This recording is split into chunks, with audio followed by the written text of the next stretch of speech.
So here is a little video on Romeo Lavia, who it sounds like Chelsea will either have the deal done by the time this is out, or the medical will be done, or something of some sorts. But it appears he is coming to Chelsea.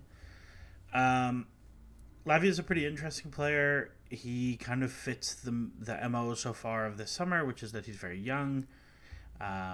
Presumably, there's quite a bit of upside on the deal from a talent development standpoint. So Lavia is a City Academy player who came from Anderlecht before that. He spent some time at Southampton. He moved there for 12 million euros.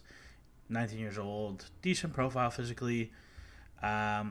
Not a ton of minutes so far. He's only at 7,500 minutes, and really only, I think, 2,500 of them are against men. Most of these are in youth football.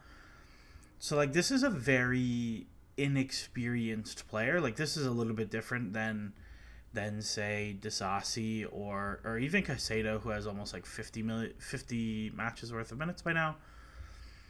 So I mean, it's an interesting move from that perspective. I think given the fee we're paying, you'd probably want a little bit more. You'd probably want to be a little bit more sure. I think Lavia is a very, very talented player. We'll see some stuff in the video, but I think it's a little bit early for the fee we are paying. Not really much injury history. He's got this hamstring problem that happened last fall. Missed 10 matches with it, missed nearly 2 months. As far as I know, it's a one-off thing. We'll see if it persists in the future, but it doesn't seem so. He does get subbed off quite often, but that's a yellow card thing more than anything. So I wanted to look statistically showing him against Conor Gallagher, because presumably this is the player he's replacing for minutes. In the squad last year, similar minutes totals last year. Gallagher is about half in a deeper lying midfield role and half in a further forward role, like a 10 winger type in a 3-box-3. Some interesting comparisons, Gallagher shows up higher as a progressive passer, which is fine because he's closer to the box. Lavia is not a very high volume ball winner, and these are possession adjusted, and Chelsea had lots of ball last year, Southampton didn't. So when you look at kind of the FBref totals that aren't possession adjusted, these might look a little bit wonky to you.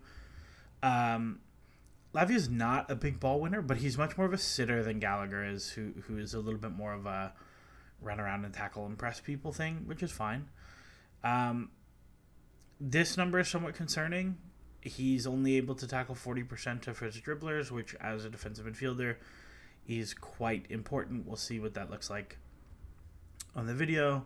Doesn't win a ton in the air. These two numbers are nice to see. Doesn't foul a ton, doesn't turn the ball over a lot. You'll see that he is quite low on turnovers, but he does get dispossessed reasonably often for a defensive midfield player. Carrying is whatever. The dribbling volume stuff is interesting because you'll see on the video it's actually quite a big strength of his. Not so much as a open field, break people down guy, but as a press-resistant dribbler, kind of more Kovacic style, is quite interesting. And this stuff doesn't matter, but the passing percentage is nice, which is, again, just not giving the ball away very often. So before we go to the videos, we will open up his FBref Scout report and see some interesting things. I think my biggest concern going through is that there's no standout statistical skill. There's nothing you see in the numbers that you're like, wow, this guy is amazing at this.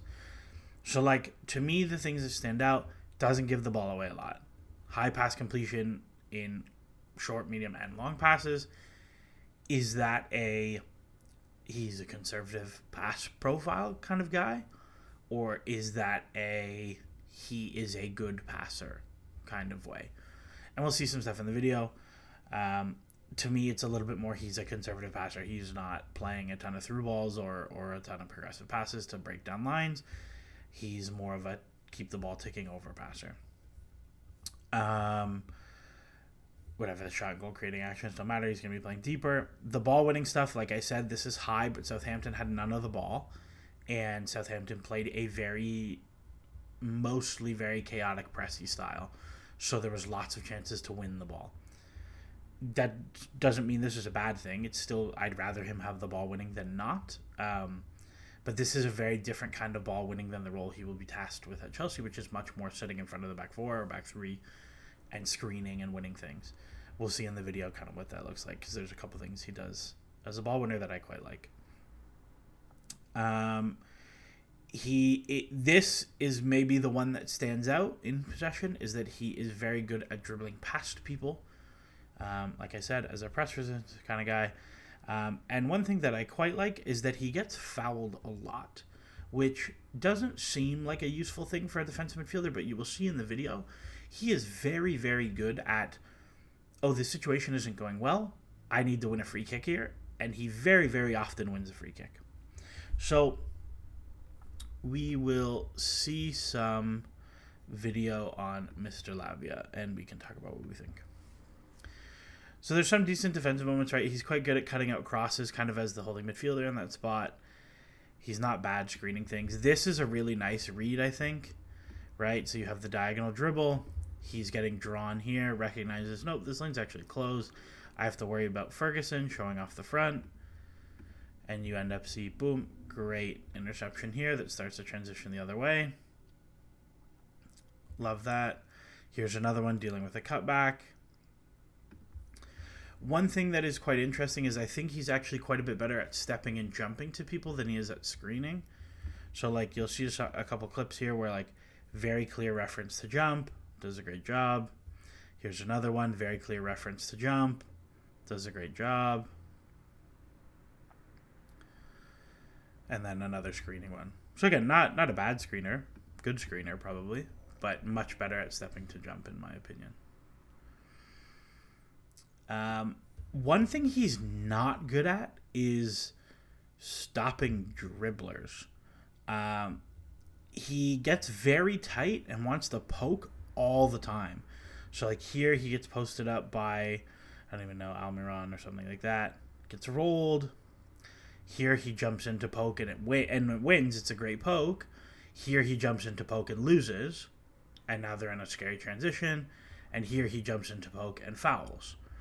Right? So I think, and again, Newcastle have a very good midfield. Bruno G is awesome. Like, this is not an easy task, but I do think this is a thing where if you compare him to the Tyler Adams video that we showed a few weeks ago, Adams' footwork to defend in these situations is much, much, much better than Lavia's. Lavia wants to first step, jump in and poke. And Adams wants to move his feet and delay and force you to pass sideways and backwards. Here's another one, poke to win. So it's not all bad. One thing that's very interesting is he fouls a lot. And not fouls a ton, but his decision-making when to foul isn't great. So like here, a pass gets overcooked, and he just eats the yellow to stop the transition. But this is not a transition that actually you maybe need to eat the yellow. Like you're 5v2, okay, maybe 5v3.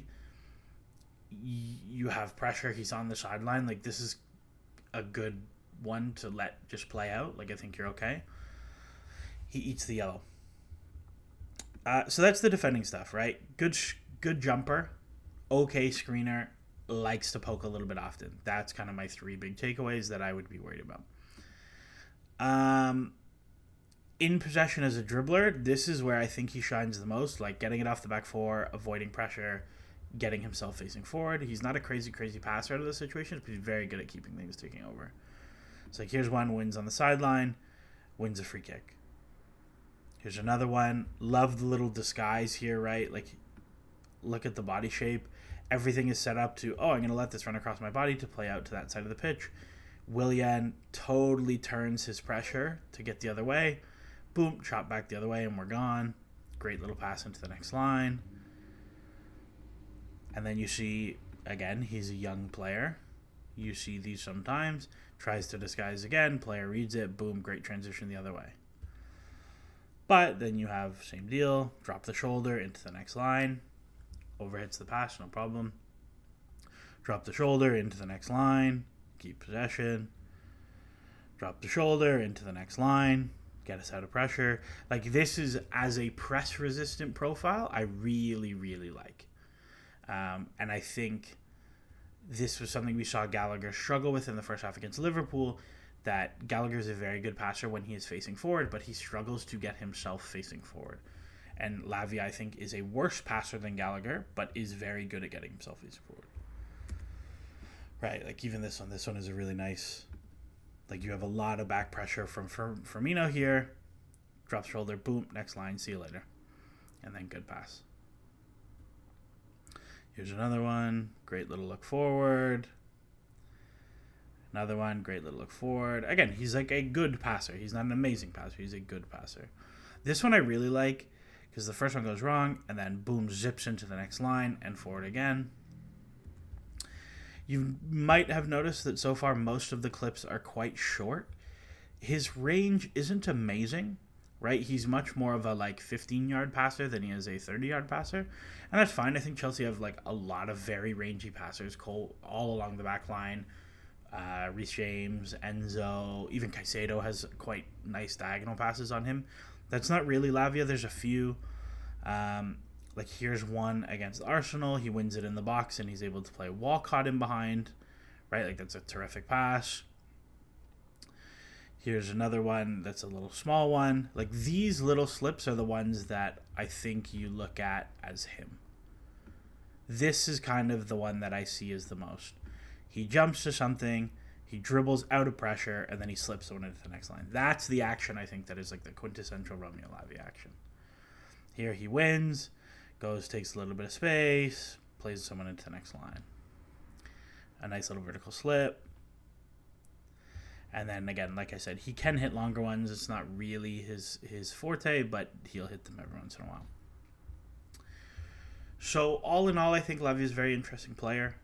I think if you kind of, on the defensive side of things, which is where realistically I think he will always play in that double six. I think if we see Poch going to a midfield 3, maybe he's the deepest of the 3, and it's Enzo off the left, Caicedo off the right. Caicedo got a lot further forward at Independiente del Valle. There's some interesting interviews you can look up, and he could do that. I think he could probably do that better than Lavia can. But I would say I would be quite surprised to see them play together as a 3 quite often. But all in all, I think the main 3 takeaways are solid ball winner with lots of room for growth, and solid passer with lots of room for growth. And his one standout skill, if anything, is press resistance, which I think is quite useful because we don't exactly have the most press-resistant midfield in the world. But we had some good solutions on Sunday. So that's everything. If you've got questions, fire me a tweet, and we will see how this weekend goes against West Ham.